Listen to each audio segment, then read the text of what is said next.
ka-nurse. Ayan, nandito kami ngayon sa San Roque National High School for the deworming of our learners. And for today's video, grade 8 and grade 9 students with signed parent consent with our vocal nurses. Bulati. Bulati. Oplan Bulati, go! Ayan. Go! Go! Go! Okay. And guys, pasok mo sila guys. Ako ay punta doon sa itaas kasi assign ako sa grade 9. Maganda yung mga section ko guys. Prudence, kindness, and charity. Ayan. Oh. Okay, so individually, itong cut namin to into pieces. Each tablet nakakat para to ensure the cleanliness, no? Bawat matanggap ng bata is clean talaga.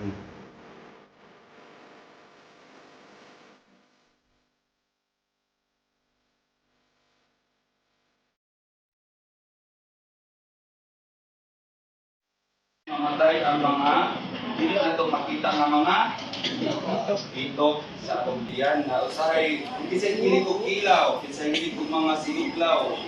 Usahay ang mga sabi na ito ka doon na sa nadala ng mga itok, mga eggs, mga especially seafoods, no? Na wata ka ba doon, kasod na, labi na o gilit ka o duwa-duwa, gapon gilit pa mo duwa-duwa julin. Ha? Muduan, kukuan pa mo mga kanal or mga garden. So usahay ma-transfer sa atong kamot ang lahang itlog, different comes o tamamuna o water ni cutter, kapag na mo na ay. So pagkaon, na-transfer na tulon na to ang itlog sa bitok, different comes dili ay anong namin kakat sa tuwa. Unang grabe kay takaburaw ko kaon, wa kita ni tambok, uspad, uspad ang lips, ang mata, uspad pod, ya. Muna labi ng mga babae. So makakos siya og anemia. So mo nang gihatag sa gobyerno hatagan-taan ni libre, no? Through the taxes of our kitang tanan, libre rin hatag sa inyo. Pero nakaapa natingala ko sa inyong section kay siyang ragyod ang niperma ang parents sa consent. Kung sa may reason ani na tapos mo sa inyong balay, si mama nagpangita. Kaya pwede po nang rason. Hadlok, saman. Napugboy, what's so good? Bawal ka mo inom ani kay nakuyapan ka during that time na take ka ani. Ato nga time, pero karon wala na ka nakuyapi. Pagkakuan. Pero di ka man yung parent karon direct wala ko. Karon sige, pautan na ko sa. Okay, so kinsa to ang kanin sa siyam nga ni perma. Kinsa to ang warag isitan gihapon karon nga karon na utana ko ninyo. Pwede ra mo back up. Then here comes kung kanos amo mo decide nga inom mo. Pwede sa o katupong daghan kay diri nga wa ni perma gilikanan. Kung ma-condense mo na ako, mo mo ay take ko ana para kuan sa to, tambok sa to kasi dali kung magito. So pwede ra mo ka papirma balik si mama, i-convince niyo mama, okay ra man ma'am. Dali sinasan to, patanang ta mo, take sinasan to no usa. Okay. Twice a year man siya i-take, actuable ra siya. Dili ni siya kuan, dili ni siya pait. Pero kindi. Kami murag kuan kanang hindi lagi. Sir, Max. Asa mo gawas ang bitog, sir? Yes, sir. Asa mo gawas? Ano sa mo gawas? Sir, kanda sir. Papurga ka na. Nanay, kuan na siya apply ang kambal. So within an hour, nahin na siya o absorb yung metabolize na sa atong body. So magdepende na siya po sa kanang sa inyong bitok. Kung wala rin kayo bitok, di ko rin mo gawas. Pero salamat sa ulay ng gawas. Asa mo gawas? Kung niya masaya, kung dito na ang kabalo nga atong tayo, na dito. Huwag na lang din, grabe dito ay kaka-dagan para set sa dito. Di ba kabantay sa bata pa mo naman ganito, gawas sa tunggan, baba, sa lubot, no? Kailan mo kami siya, kung naikit sa iba niya, naka-experience nila na. No? So, kita tanan, mas ganin yung parent. Pwede sila mag-kuan twice a year. So, every 6 months. Pwede na ganit, kay libre naman ino. Pwede na ganit, musayin mo diha. Yung ganahan mo nga, i-take mo sa inyong balik. At least, kani, intended mag ginin ninyo. Kaysa mo expire ni, sayang ang kwartas gobyerno. Magsabot ka mo? Sayang na, bis para tali sa inyo ha. So, buhon o gusto mo na manipid yung mga consent no. Kung ma-convince mo, ay lang mo perma o kamura ha. Kamura, hiligili na ba mo perma, mangilad mo. Peret, bilin nyo ang perma. Kanin siyang, peret ba ang perma? Sige, tawag na ko ha. By the way, kung isip mo kahibo, bilang natin sila, dili lang sa mutik karon. The next day na lang kung maayo, labay na ikaw po na. Oh, pwede lang. Kung ayaw rin mo kamang Chanel. Chanel. Chanel na. Sige, tawagan na ako. Okay na siguro, ma'am. Thank you. A few moments later. Malinis na tubig ang dapat inumin.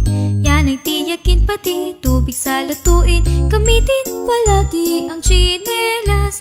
Kumamit lang ng toilet, wag kung saan-saan. Bulate, iwasan, maghugas ng kamay bago at matapos na kumain. At pagkatapos kumamit ng toilet, tugas-tugas ng kamay, kaibigan. Mga bulating pasaway, goodbye. Magandang araw sa ating lahat. Sa araw na ito, tatalakayin natin ang deworming at ang kahalagahan nito. Bakit kailangang magpa-deworm ang mga batang mag-aaral? Ang deworming o pagpupurga ay isang mabisang paraan upang mapuksa ang mga bulate sa loob ng ating katawan na nagdudulot ng iba't ibang klaseng sakit at malnutrisyon. Iniiwasan din ito ang gastusin sa pagpapa-ospital dahil sa malalang impeksyon sa tiyan dulot ng bulate. Masamang dulot ng pagkakaroon ng bulate sa tiyan.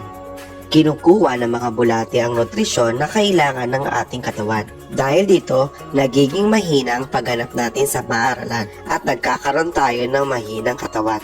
Nagiging dahilan din to ng pagkabansot at pagkakaroon ng mahinang pag-iisip. Narito ang ilang halimbawa ng bulate at ang sakit na dulot nito. Roundworm. Ito ay maaaring bumara sa ating mga bituka. Hookworm ay maaaring dahilan ng anemia. Ang pinworm naman ay nagdudulot ng pangangati ng puwit. Paano nga ba tayo nagkakabulate? Una, ang mga bulate at mga itlog ito ay matatagpuan sa kontaminadong lupa at tubig. Ang mga bulating ito ay pumapasok sa ating katawan sa pamamagitan ng ating mga maruruming kamay na nailalagay sa ating bibig, pagkain ng mga kontaminadong pagkain, at paglalakad ng walang sapin sa paa. Ang mga bulating nakapasok sa ating katawan ay mangingitlog at dadami. Ito naman ay lalabas kapag tayo ay dumumi.